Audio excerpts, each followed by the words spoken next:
जी अस्सलाम वालेकुम। आपका नासिर दुनिया के साथ नाज़िर है मेरा चैनल। आपको पता है जिस तुंबे से गुड़ती देंदे उसे तुंबे पानी जेड़े आउन मेल मुहम्मद हो आउन मकानी जेड़े खुशियां दे रिश्ते होंदे ने ओही गमियां दे रिश्ते होंदे ने। तो अज मेरे चन्न मेरे मक्खन मेरी मलाई मौलाना इनामुल हक फ़ारूकी साहब जनाब अज दूल्हा बने ने और अज तो बाद ये दूल्हा हुण पाबंद हो गया है। फोन ते अगला पुछना करना कितने पहुँच गए कदों आना है। तो हुण इनू पता लगना है ब्याह का लड्डू जोड़ा है ना कितना मीठा होता है। ये मेरा चन्न है, इसको मैं अपनी गाड़ी पे बैठा के दूल्हा बना के मैरिज हाल तक लेकर आया हूँ। और ये मेरा चन्न है और ये लम्हे होते हैं सारी ज़िंदगी याद रखने वाले। आंदे ने साक मिलदे आंदे खूह गिरदे आंदे राह वगदे आंदे। साक उन्हें जेड़े मिलते हैं खूह वो जेड़े गिरते हैं तो राह वो जेड़े चलते हैं जेड़े राह ना चलन उत्थे डाके पै जाते हैं कोई जाता ही नहीं सुइयां पै जांदियां।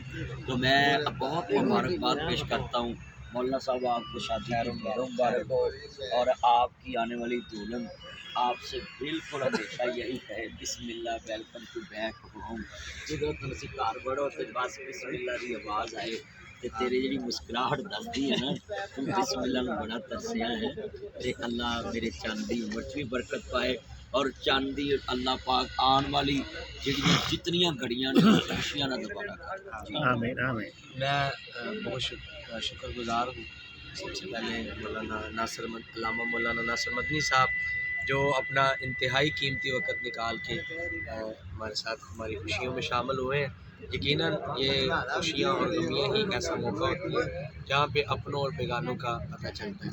बहुत ही कीमती वक़्त हालांकि इन दिनों बहुत ज़्यादा इनके और भी फंक्शन में शिरकत करनी थी, काफ़ी शादियाँ और भी थी, बड़े बड़े ऑफिसर थी, लेकिन ये सब शादियाँ छोड़ के तमाम मसरूफियात छोड़ के मेरी शादी में इन्होंने शिरकत की है। मेरे लिए बड़ी खुशी की बात है। मैं इनका तहे दिल से शुक्र अदा करता हूँ। अल्लाह ताला इनको जज़ाए खैर दे, अल्लाह हासिदीन के हसद और शरीरों के शर से महफूज रखे। जज़ाकल्लाह खैर।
रज गई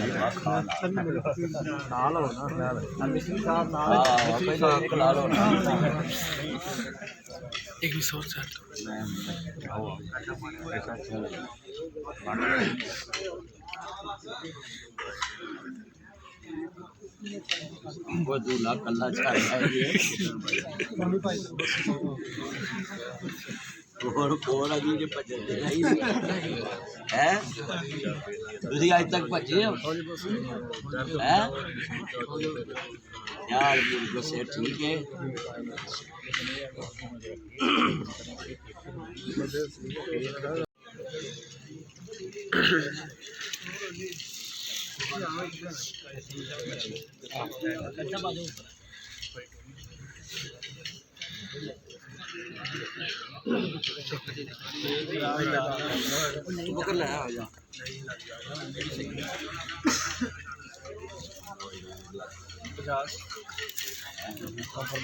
निशान भाई कर साहब माड़ा कर साहब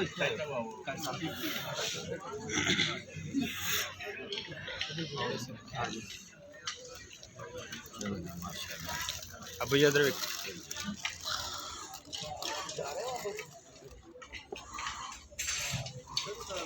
लो जी एक एक पढ़ी जाओ ने अगला लाओ ए कारी साहब उतार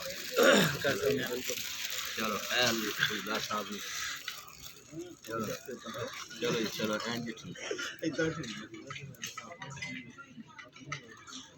चलो आ जाओ कारी साहब